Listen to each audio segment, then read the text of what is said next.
Music is a very important part of Kingdom Come Deliverance. There is going to be a lot of music. Live medieval folk, hours of adaptive orchestra music that seamlessly adjusts to how you play, and 1.5 hours of symphonic orchestra, which was one of our Kickstarter stretch goals. At the beginning, I wanted something that would correspond with the historical setting of the game. Something that would sound a little bit melancholic and archaic, with strong melodies, more Williams than Zimmer, and I also wanted to achieve the distinctive Bohemian mood of famous Czech classical composers like Smetana and Dvořák, or the awesome Czech New Wave movie score composers of the 60s like Liška or Fischer, because that's the sound of my childhood. In our game we have in-game tracks of orchestral music, we have chamber music performed by period instruments, we have a small men's choir, and there's going to be live recorded cutscenes with a big symphony orchestra.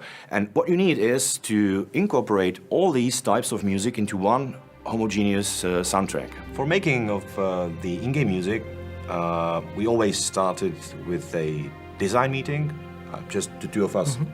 Yeah, for hours we will be talking about different features of our music and how different parts should link to each other and how they should be structured. After we came up with such a design, I usually composed some demo music on which we tested that feature. But of course I also sent it to Daniel as a simple music track, asking him whether he likes it or not.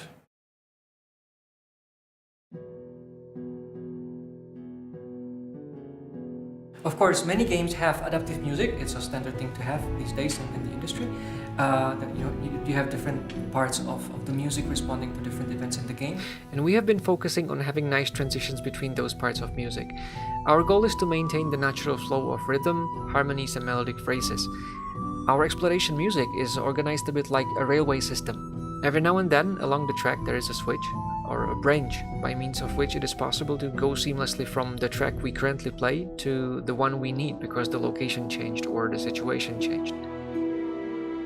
At this point we were leaving the village and we entered the open landscape. And now let's hear how we would get from there on the ground.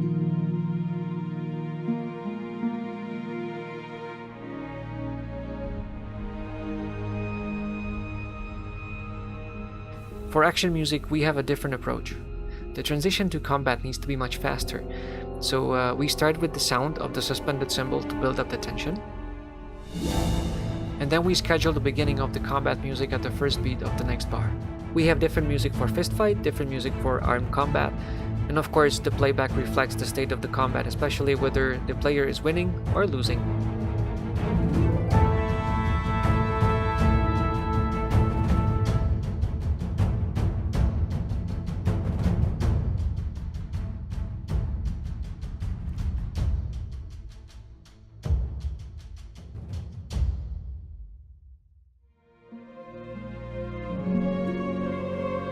For exploration music, we have a simple rule. The more ancient the location, the more ancient the music. For example, nature looks rather timeless, so there we can dare quite a modern symphonic soundtrack. On the other hand, if you happen to be in the monastery, you really feel kind of stuck in the old times there.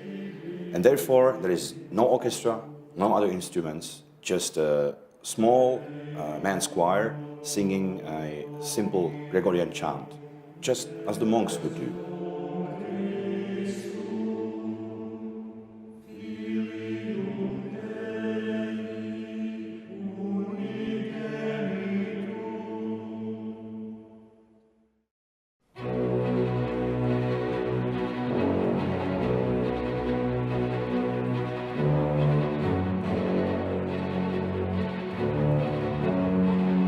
What you see behind me is the Dvořák Hall of Prague's Rudolfinum, which is also called House of the Artists. It's a wonderful building which was built somewhere in the end of the 19th century. And we are recording here because, according to me, this is the best concert hall in the world. And so far, we have finished the first session, which lasts for 4 hours. We have made some music. We have still a lot of things to do. But I have to say, so far my impression is really very good, because the musicians are excellent and they have a wonderful attitude. They just want to give it. and I want to give it to, so I think it will be really wonderful recording.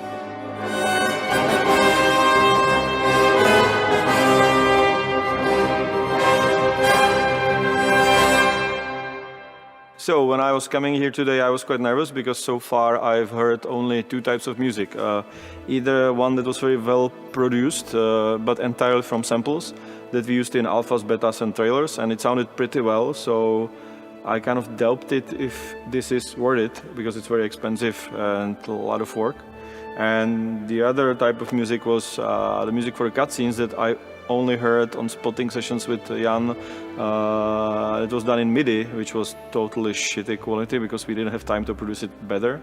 And when I was listening to it, I was sometimes like, oops, I just hope that it's gonna be sounding well when it's played by orchestra, because now it's kind of weird. And I have to say that I'm totally blown away. It's definitely much better than samples.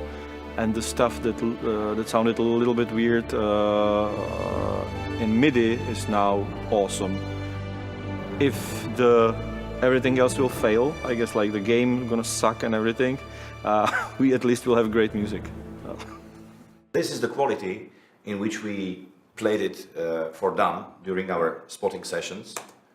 It's just general MIDI. And now comes the real stuff from Rolf.